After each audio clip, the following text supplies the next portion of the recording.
What's going on, everybody? So the other day, Darth and I did a collab video on his channel talking about the fate of Diablo Immortal coming up in the next year or so when Diablo 4 comes out on 6/6. And we basically established that Diablo Immortal isn't going to be going anywhere, and it'll probably still be here, but they'll probably be taking a hit.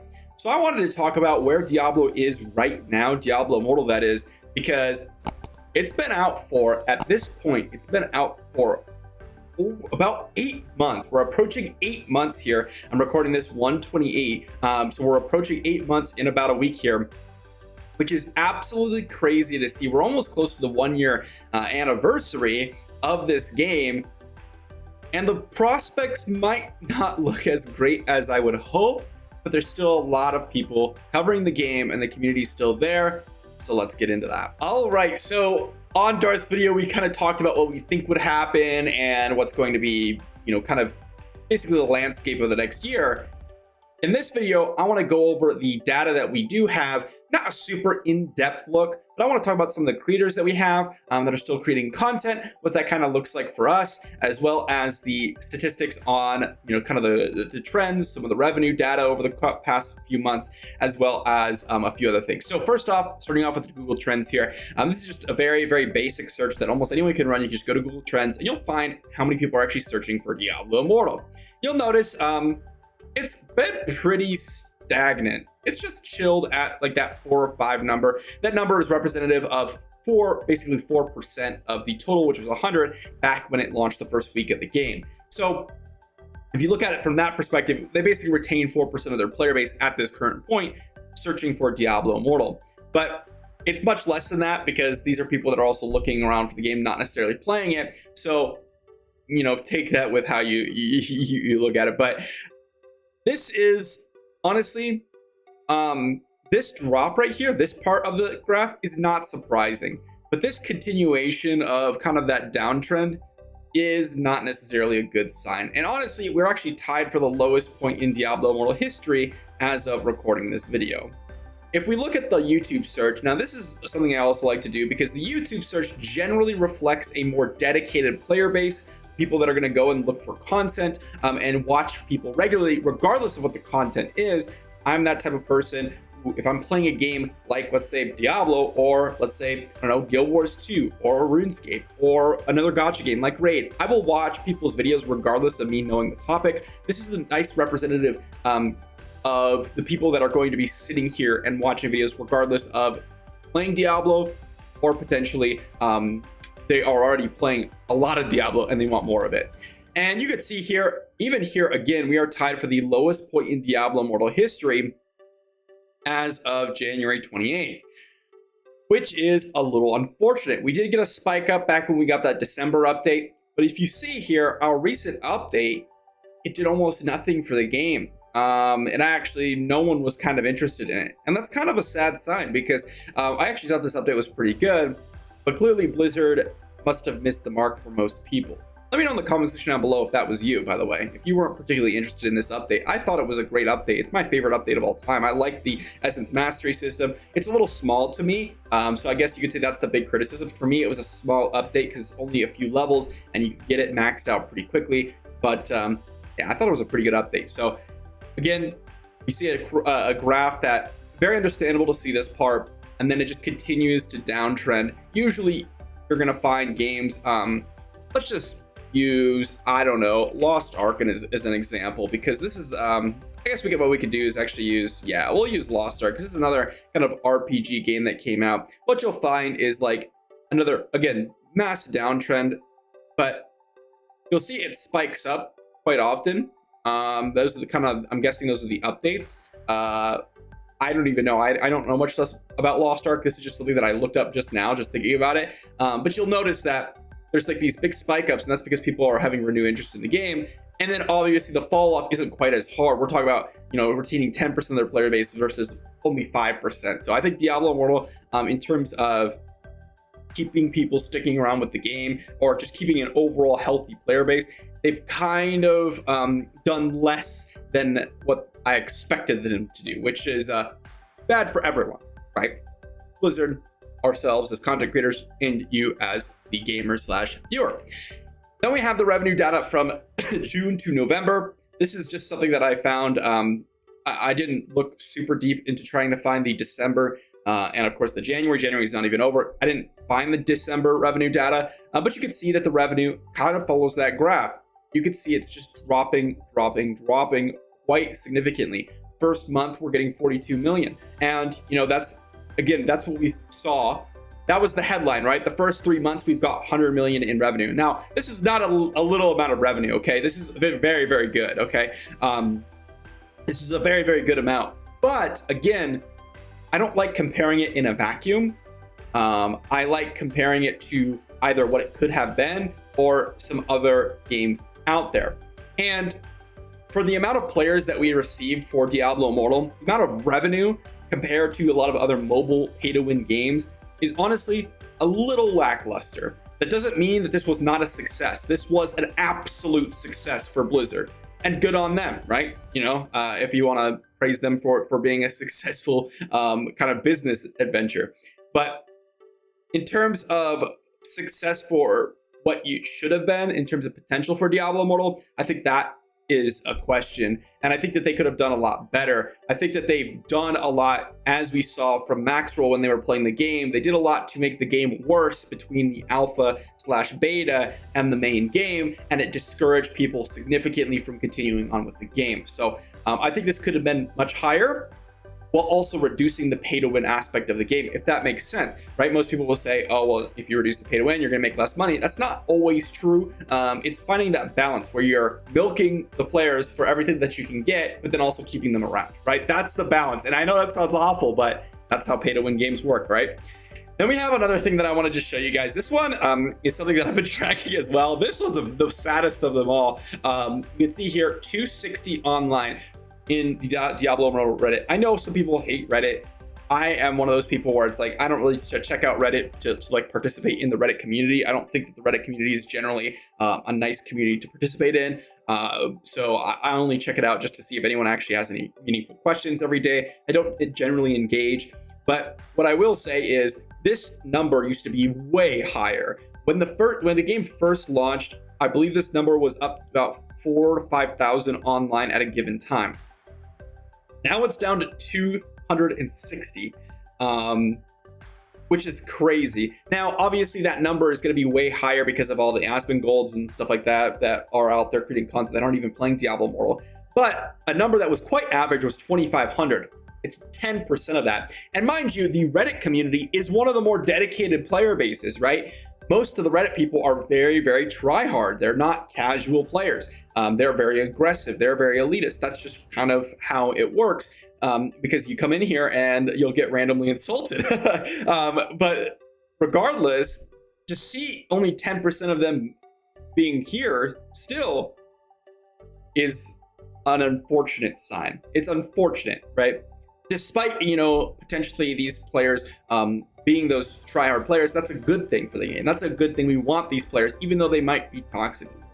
That's a generalization, of course. Not everyone on Reddit is toxic, but generally speaking. Then we move over to the creators here. Obviously, I'm not going to talk about myself too much here because I'm making the video. But I like to go over all the creators here. One, to give you guys options for content to potentially watch if you guys are still interested in Diablo Immortal, which I assume you are because you're watching the channel right now. But on top of that, also to kind of just take a look, surface level. I don't know the analytics behind each one of these channels, only my own, but talk about a little bit of the views and potentially why might some people be stopping to create content or taking a break, etc., etc. Now, I will say nothing has made a big difference. Like last time I made this video was about a month and a half ago. Nothing has really changed a crazy amount since then. Now, when I made that video, there was a lot of people quitting, like Chosen, and of course, all the other people that we had quitting. John potentially was quitting. There was just so many things going on in the game just before that December update / around that December update time. Nothing really made a big difference since then. But one thing's for certain, and that's like the YouTube amount of people watching YouTube right now. So again, also, I don't want to say that I'm speaking for anyone on this list. This is just my personal opinion.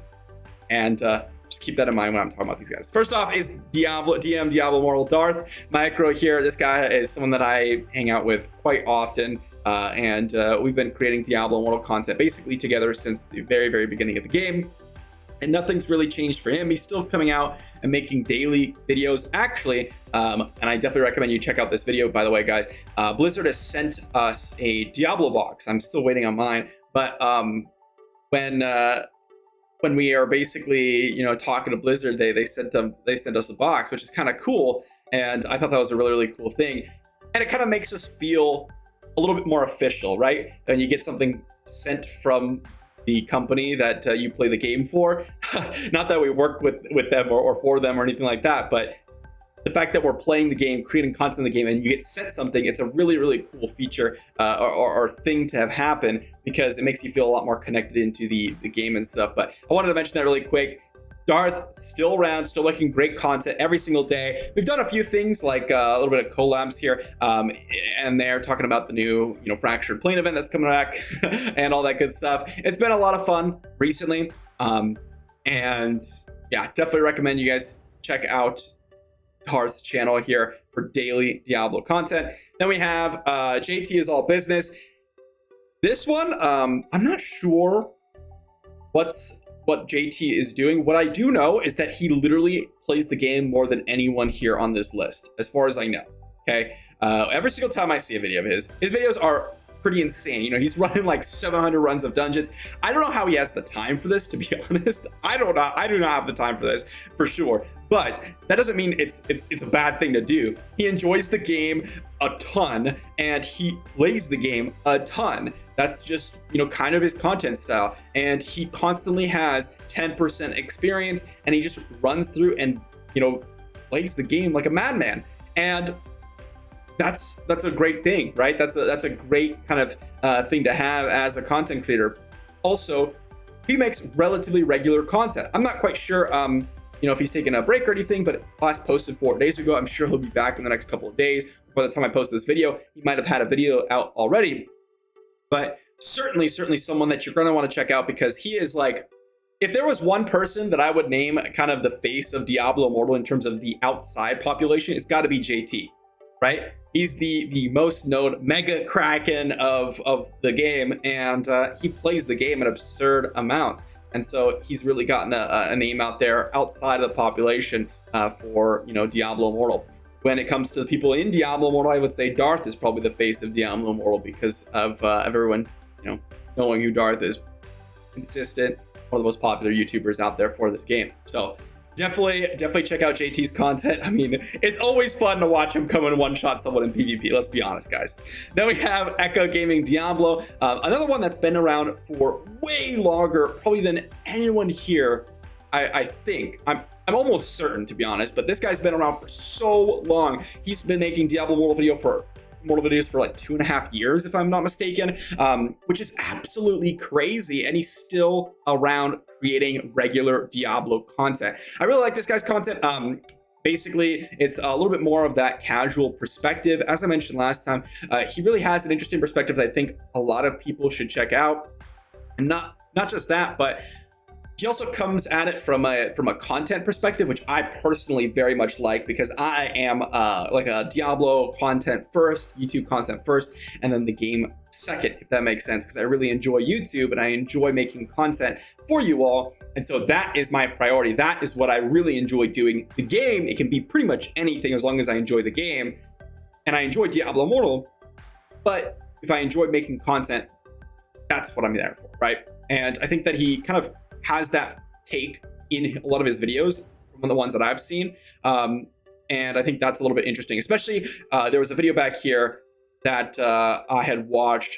I think it was something about Diablo Immortal and all the other games compared to Diablo Immortal. I think it was You Should Quit Diablo Immortal. And he was talking about all these other games and how it would look from a content creator's perspective. Definitely recommend checking out some of those videos. Very good. But again, nothing too different, right? People are still creating content here, and Diablo Immortal seems to be going strong. Then we have a couple of other ones that maybe lesser known. I mentioned this guy last time, Misery Hates Company. He's got some funny ideas, guys. I don't really know too much about him personally, so I can't really say a crazy amount, but what I will say is that there's a lot of underrated videos here. But like I saw this video. The video ends when I die in the fractured plane. I hover over. It's 2 minutes 30 seconds, and I'm like, oh, this is gonna be good. I'm not gonna spoil it here, but I mean, the title and the thumbnail say it all, right? So I definitely recommend you guys check this guy out. He's been creating, again, daily content pretty much for Diablo Immortal, and he's got a little bit more, I guess you could say, different ideas than some of the bigger ones like myself, Darth, JT, Echo Gaming. So I think that's pretty cool. Then we have the next one, which is Funktastic. This guy is another one that's been grinding the game a lot. He has multiple accounts, and he goes super hard on the game. And he's really focused on, you know, getting your levels up, getting that gear up, and making sure that you have that high combat rating. And I believe from more free-to-play players' perspective, I'm not sure if he's entirely free-to-play, but what I will say is that it's much more free-to-play friendly than I would say most content out there. So I think that's a pretty cool one. We did a collab with him a little while ago, so definitely if you guys are interested in that type of perspective and that type of content, check him out. And I think this is the last one I have on the list. There's obviously more creators out there, and I'm sure someone's gonna be like, oh, this person's underrated. I don't mean to exclude anyone from the list. These are just people that have popped up in my feed personally, right? When I'm clicking on YouTube, these are the ones that I see basically all the time, right? Polyum, this one, I have a lot of respect for Apollyon. I actually used to watch some of his videos when I used to play the Wizard a lot, and I'm turning to the Wizard, but I don't watch too much Diablo Immortal content anymore because, well, I've played a lot of the game. When I did start out, I was very curious about the Wizard, and just before I swapped to the Wizard, I actually checked out a lot of his content. This guy's been playing Wizard since day one, as far as I know, and has really had some interesting takes on the Wizard, and I think that's a really cool perspective to have. More importantly than that, he's been grinding the game a lot, and he really dives into the kind of minutia of Wizard. I guess minutia might not be the right word, but the kind of minute details of the Wizard, and trying to really get some information out for certain builds, or maybe just try certain things that might otherwise kind of go under the radar, which is pretty cool. So if you guys are interested in Wizard content, even outside, if you're not a Wizard, I think that's still valuable because, well, there's a lot of other videos besides just Wizard content. So definitely really interesting to check out, and definitely recommend you do it. Let me see if there's anyone else. Nope, that was it. That was the last person. So that is the total list of content creators. I will leave a link to all their channels down below. Again, any opinion that I have in this video is my own. You know, I'm not speaking for anyone else. All I'm just saying is I wanted to take a look at the content creators because I believe the content creators are the lifeblood of every game out there, but more so mobile games, because mobile games have a hard time getting out, I think, and content creators generally are a major source of advertising for these games. Now, Diablo Immortal might be a little bit different because it's such a big IP that created this game, or I guess, you know, kind of has it on their launcher, so it might be a little bit different, but regardless, the views on YouTube, the people who are covering it, if anyone's stopping to cover it, if anything like that happens, that is very indicative of how a game might be going, right? For example, if you just take Maxroll that were covering the game, really hyping it up. They were the biggest proponents for playing Diablo Immortal. And then as soon as the game comes out, they change things from the alpha or beta, so they say, and then they leave because they don't like the direction of the game, right? I think that's a very easy way to explain and give an example on. I think that the content creators can oftentimes basically reflect the viewer and all the problems with the game. So I always like to take a second to check up on them. Not every month or so I like to do it, just because I think a lot changes in a month typically, and so I like to double check every month on the content creators, how much, you know, money Diablo's making, how many people are playing it, and all that good stuff. So if you guys enjoyed the video, be sure to like the video, sub to the channel, and I definitely recommend you guys sub to all the other channels that I mentioned here. Again, Diablo Immortal content creation in general to me is always about collaboration and working with a lot of other YouTubers. It's not as competitive, and at least I'm not as competitive when it comes to other content creators or anything like that. It's all about the more the merrier. The better content we're getting, the better game we're gonna have, and the better you know, everyone's gonna be benefiting from it, right? So thanks for watching. See you all tomorrow.